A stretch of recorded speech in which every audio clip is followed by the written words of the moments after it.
Hi guys, welcome to முப்படை training academy. வெளியே தமிழில் பார்த்துட்டு தான் வந்திருப்பீங்க. வாய்ப்பு சிறியதாகத்தான் கிடைக்கும், பயன்படுத்தி அதை பெரியதாக்குவது யார் கையில இருக்குன்னா உங்க கையில தான் இருக்கு. என்ன இப்ப புரிஞ்சுதா அப்படின்னு சொல்லிட்டு தான் கேட்டிருக்கேன். சோ என்ன புரிஞ்சதா அப்படின்னா, முதல்ல ஒரு சின்ன கதையை சொல்லிடுறேன். கண்டிப்பா இந்த கதையினுடைய முடிவுல ஏன் இதை நம்ம பயன்படுத்திக்கணும், ஏன் இதை நம்ம பயன்படுத்திக்காம இவ்வளவு நாள் இருந்துட்டோம் அப்படின்றது தயவு செஞ்சு புரிஞ்சுப்பீங்க. சோ வீடியோவை ஸ்கிப் பண்ணாத. ரொம்ப பெரிய வீடியோலாம் இல்ல, ஒரு 3 to 4 மினிட்ஸ்க்கான வீடியோ தான். எவ்வளவோ டைம் நம்ம ஸ்பெண்ட் பண்றோம் எதுக்கோ, இந்த நேரத்தை இதுக்காக பயனுள்ள வகையில ஸ்பெண்ட் பண்ணுங்க. ஒரு சின்ன கதை டக்குன்னு முடிச்சுக்கலாம். ஒருத்தன் என்ன பண்ணிருக்கான், ரொம்ப பசியோட, ரொம்ப வறுமை அவனுக்கு, ரொம்ப பசியோட, என்னடா கடவுளே இப்படி நீ சோதிக்கிற, இன்னைக்கு இவ்வளவு பசி கொடுப்ப, இந்த பசியில நான் செத்தே போயிடலாமே அப்படின்னு சொல்லிட்டு என்ன பண்ணிருக்கான், ரோட்ல, அதுவும் இருக்கிற வெயில்ல ரோட்ல நடந்து போயிட்டு இருந்திருக்கான். அப்படி நடந்து போகும்போது கடவுளை என்ன பண்ணிருக்காரு, எல்லாருக்குமே கடவுள் கண்டிப்பா இந்த உலகத்துல படைச்சிட்டாருன்னா அவங்களுக்கான விஷயத்த அவர் செஞ்சுதான் தீரணும், கண்டிப்பா செய்யவும் செய்வார். அவனுக்கு என்ன பண்ணிருக்காரு, ஒரு சின்ன வாய்ப்பை வழங்கலாம், அந்த வாய்ப்பை பயன்படுத்தி அவன் எப்படி அந்த பெரிய விஷயத்தை அனுபவிச்சுக்கிறான் அப்படின்னு பாக்குறதுக்காக ஒரு சித்தர் அந்த வழியா போறவர்கிட்ட என்ன பண்ணிருக்காரு, ஒரு வாழைப்பழத்தை கொடுத்து அதை அவனுக்கு அவன் கையில சேர்க்கிற மாதிரி பார்த்திருக்காரு.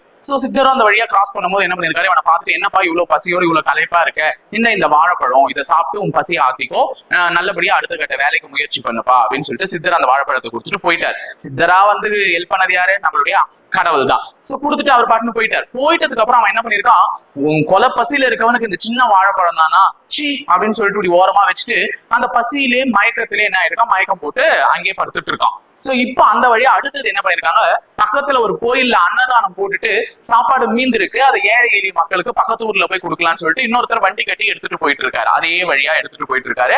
அவர் வழியில இவனை பார்க்கும்போது என்ன நினைக்கிறாருன்னா, இவன் நல்லா படுத்துக்கிட்டு இருக்கான், பக்கத்துல வாழைப்பழம் இருக்கு. அப்ப பார்க்கும்போது நம்ம அன்னதானத்துலதான் இவன் சாப்பிட்டு வந்திருப்பான், அதனாலதான் நல்லா படுத்துக்கிட்டு இருக்கான், பாருங்க வாழைப்பழம் வேற இன்னும் சாப்பிடாம வச்சிருக்கான், சரி சரி இவனுக்கு நம்ம எதுவும் தர வேணாம் அப்படின்னு சொல்லிட்டு அவர் கிராஸ் பண்ணி போயிடுறாரு.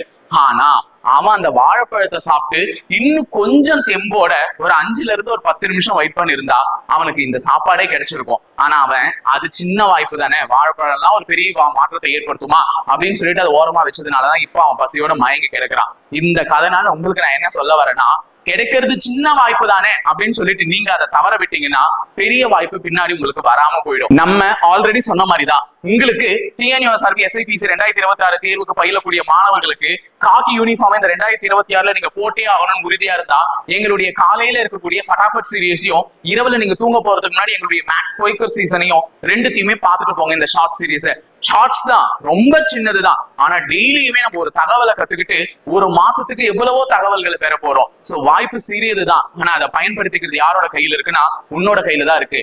அந்த வாழைப்பழம் மாதிரி கிடைச்ச இந்த வாய்ப்பை நழுவ விட்டுட்டு அவன மாதிரி மயக்கத்துல படுக்க போறீங்களா, இல்ல இதையும் நான் பயன்படுத்திக்கிட்டு எதிர்காலத்துல வரக்கூடிய அத்தனை கேள்விகளையும் சமாளிக்கக்கூடிய திறனை நீங்க வளர்த்துக்க போறீங்களா?